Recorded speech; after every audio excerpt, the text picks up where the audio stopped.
Hello दोस्तों, आज की नई वीडियो में आपका फिर से स्वागत है। आज की वीडियो में हम पढ़ने वाले हैं क्लास 10th का मैथ, जिसमें पढ़ेंगे प्रश्नावली 13.1।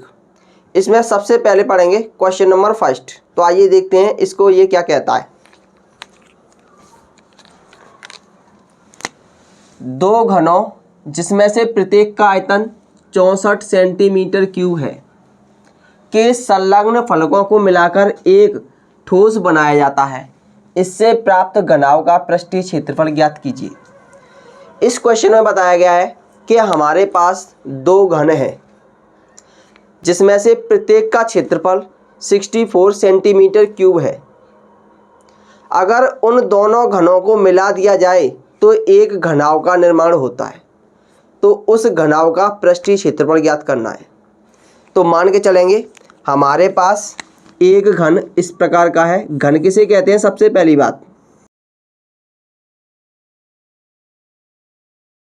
जिस आकृति की सभी भुजाएं बराबर होती हैं उसे हम घन कहते हैं। एक घन हमारे पास ये है, प्लस एक और घन है। घन किसे कहते हैं? जिसकी सभी भुजाएं बराबर होती हैं उसे हम घन कहते हैं। क्लियर है?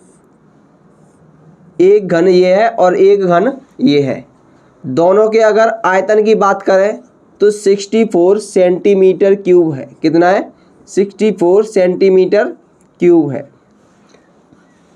अगर इन दोनों घनों को मिला दिया जाए, मतलब इस प्रकार का बना दिया जाए, मान के चलेंगे एक घन तो हमारा ये है और एक घन इसको भी इसके साथ मिला दिया जाए तो वो इस प्रकार बन जाता है।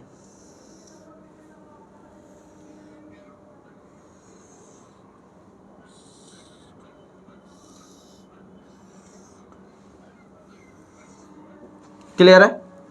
अगर इन दोनों घनों को मिला दिया जाए तो ये इस प्रकार की आकृति का बन जाता है। इसे हम घनाभ कहते हैं।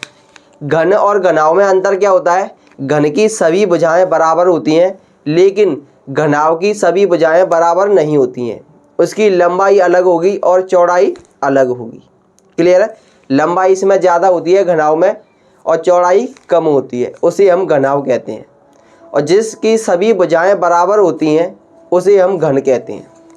यहाँ पर अगर हम इसकी भुजा निकालें तो सबसे पहले लिखेंगे दिया है।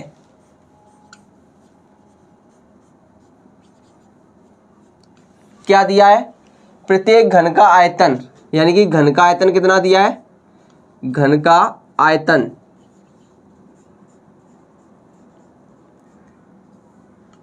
आयतन दिया है 64 सेंटीमीटर क्यूब। और घन का आयतन होता क्या है? भुजा क्यूब। क्या होता है? भुजा क्यूब इक्वल टू कितना है? 64 सेंटीमीटर क्यूब। क्लियर है? अगर हमें भुजा निकालनी है, क्या निकालनी है? भुजा निकालनी है, तो इसका कर देंगे हम 4 का क्यूब। क्यूब से क्यूब कैंसिल हो जाएगा तो भुजा कितनी आ जाएगी? भुजा आ जाएगी हमारी 4 सेंटीमीटर। इसका मतलब ये है कि प्रत्येक घन की भुजा कितनी है? 4 सेंटीमीटर है। यानी कि इसकी भी और इसकी भी, दोनों की भुजा कितनी है?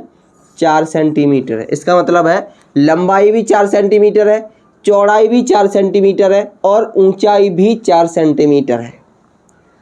अब हमें ये तो पता चल गया कि इस घन की और इस घन की भुजा कितनी है? 4 सेंटीमीटर। तब हमें निकालना है इस घनाभ का पृष्ठीय क्षेत्रफल। तो उससे पहले हमें इसकी लंबाई, चौड़ाई और ऊंचाई ज्ञात होनी चाहिए। हमें पता है इस घन की लंबाई और चौड़ाई और ऊंचाई कितनी है? 4 सेंटीमीटर की है। तो ये 4 की हो गई, एक और जोड़ा गया है तो ये भी 4 की हो गई, यानी कि 4 सेंटीमीटर 4 सेंटीमीटर। दोनों को जोड़ेंगे तो यहाँ से यहाँ तक कितने की हो गई? 8 सेंटीमीटर। इसका मतलब ये है कि इस घनाभ की लंबाई कितनी है? 8 सेंटीमीटर। अगर चौड़ाई की बात करें तो चौड़ाई पर कोई फर्क नहीं पड़ा है।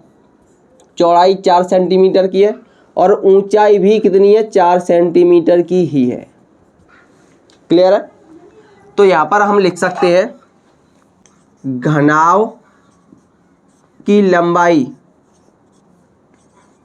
कितनी है, लंबाई यानी कि एल कितनी है, लंबाई है 8 सेंटीमीटर, यानी कि 4 सेंटीमीटर प्लस 4 सेंटीमीटर कितनी हो गई, 8 सेंटीमीटर। अगर चौड़ाई की बात करें, चौड़ाई को किससे प्रदर्शित करते हैं, बी से। चौड़ाई कितनी है यहाँ पे, चौड़ाई है 4 सेंटीमीटर, तो लिखेंगे 4 सेंटीमीटर। और अगर ऊंचाई की बात करें तो ऊंचाई कितनी है, एच हाइट, ऊंचाई कितनी है, ये भी 4 सेंटीमीटर है। तो हमें निकालना है इसमें घनाभ का पृष्ठीय क्षेत्रफल। क्या निकालना है, घनाभ का पृष्ठीय क्षेत्रफल। तो लिखेंगे घनाभ का पृष्ठीय क्षेत्रफल।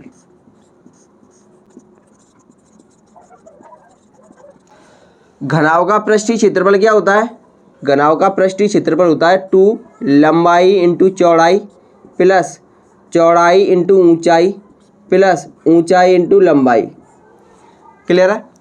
तो इस फॉर्मूले में हम मान रखेंगे तो ये हो जाएगा 2 अपनी जगह पर रहेगा, लंबाई यानी कि एल बराबर कितना दिया है 8 सेंटीमीटर, तो लिखेंगे 8 इंटू चौड़ाई, चौड़ाई कितनी है 4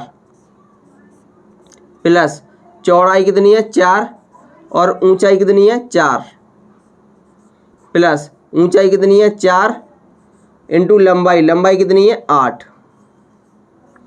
अगर हम इसे आगे सॉल्व करेंगे तो ये हो जाएगा 2, 8 का और 4 का मल्टीप्लाई करेंगे तो 8 चौके 32 प्लस 4 का 4 में मल्टीप्लाई करेंगे 4 चौके 16 प्लस 4 का 8 में मल्टीप्लाई करेंगे कितना हो जाएगा 32।